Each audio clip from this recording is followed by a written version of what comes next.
Magandang buhay po muli mga ma'am and sir. Welcome po ulit sa atin pong YouTube channel. Ako po muli si Sir Gani or si Sir Isagani at ngayong araw po nito ay gusto ko po kayo matulungan sa ilan sa mga concern ng ating mga kaguruan at ito po ay ang paano po ba maglagay ng middle initial or middle name or extension name po sa atin pong certificate na natanggap sa DepEd EdTech Unit Virtual Inset 2021 po. So paano po ba 'yon? Kasi 'di ba po isa sa mga ano po natin yan parang gusto po natin mga teacher na yung certificate na matatanggap po natin ay complete name po natin.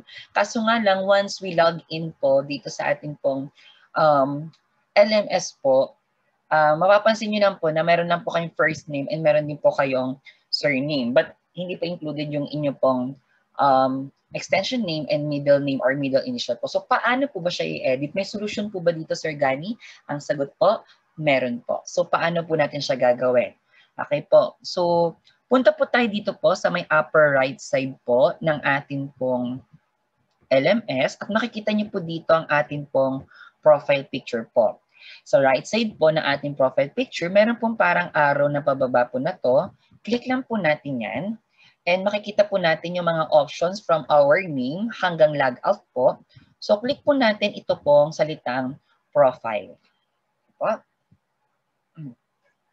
Again po sa mga kasamahan po natin mga kaguruan na hindi pa po nakakapasok sa LMS or wala pa po kayong account na nagagawa, so maaari niyo pong mapanood ang aking dalawang videos po dito po sa aking YouTube channel kung paano po mag-create or mag-activate ng DepEd Commons account gamit po ang ating Microsoft email at ang ating pong DepEd Gmail po. So panoorin niyo po yan dito po sa aking YouTube channel po. Okay? So nandito na po tayo. So dito po sa ating pong profile, makikita po natin yung mga courses na or course natin pong kinuha, which is ito pong virtual inset po. And dito po sa left side, nandito naman po yung ating name. So dito po sa may parang gear button po na meron po tayo, which is our action menu button, click lang po natin to. And click po natin ito pong salitang edit profile po. Sige po. So ako po kasi ang pangalan ko po talaga Isagani P. Juneda Jr. Kaso nga lang po nung pumasok po ako dito sa LMS, Isagani Juneda lang po ang nakasulat po dito. So paano po natin yung gagawa ng paraan? So dito po sa profile po natin, kung mapapansin nyo po as general pong settings ng ating pong LMS, ang hinihingi lang po talaga dito ay ang ating pong first name at ang ating pong surname. So paano po natin ilalagay ang initial? Sir Gani, wala naman pong middle name or extension na hinihingi. So ganito po ang gagawin. So ilalagay po natin yung ating pong middle initial or kung gusto niyo po middle name right after po ng inyo pong first name. Halimbawa ako po Isagani. Ang aking pong middle initial po ay letter P po, di ba? So ito po. Nakikita po ang aking mga address.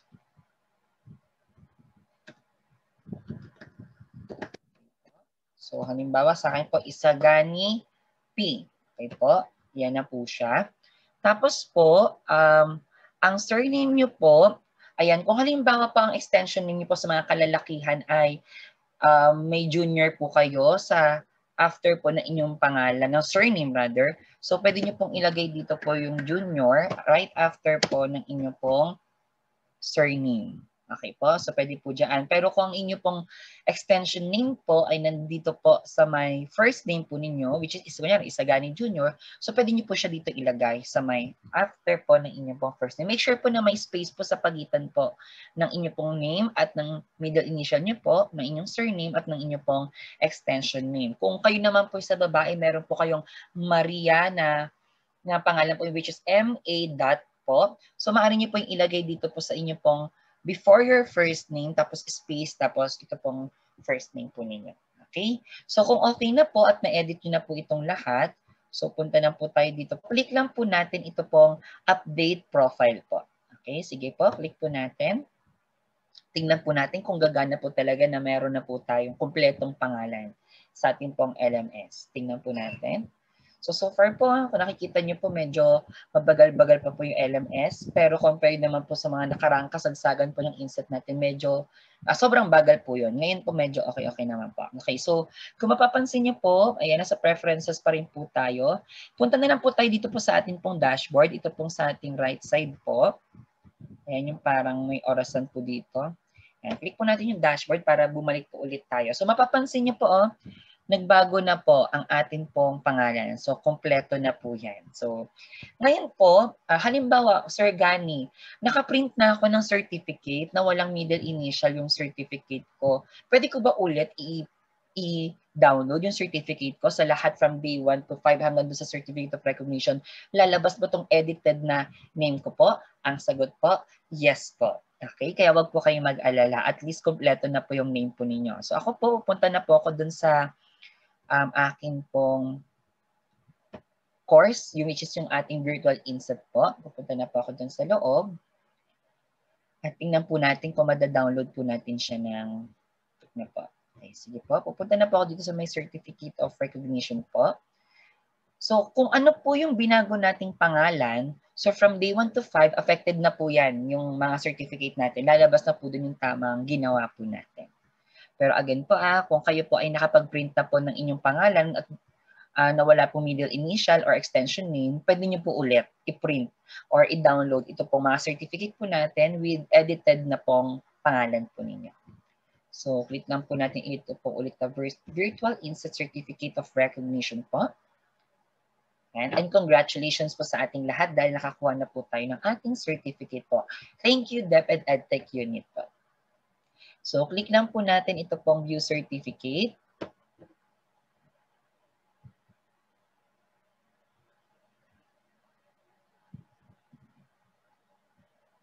Yan po, medyo loading po tayo ngayon. Pero let's wait po. Magda-download naman po yan. Mas mabagal po nitong kasagsagan ng isang compared po ngayon. Medyo mabilis-bilis na rin naman po.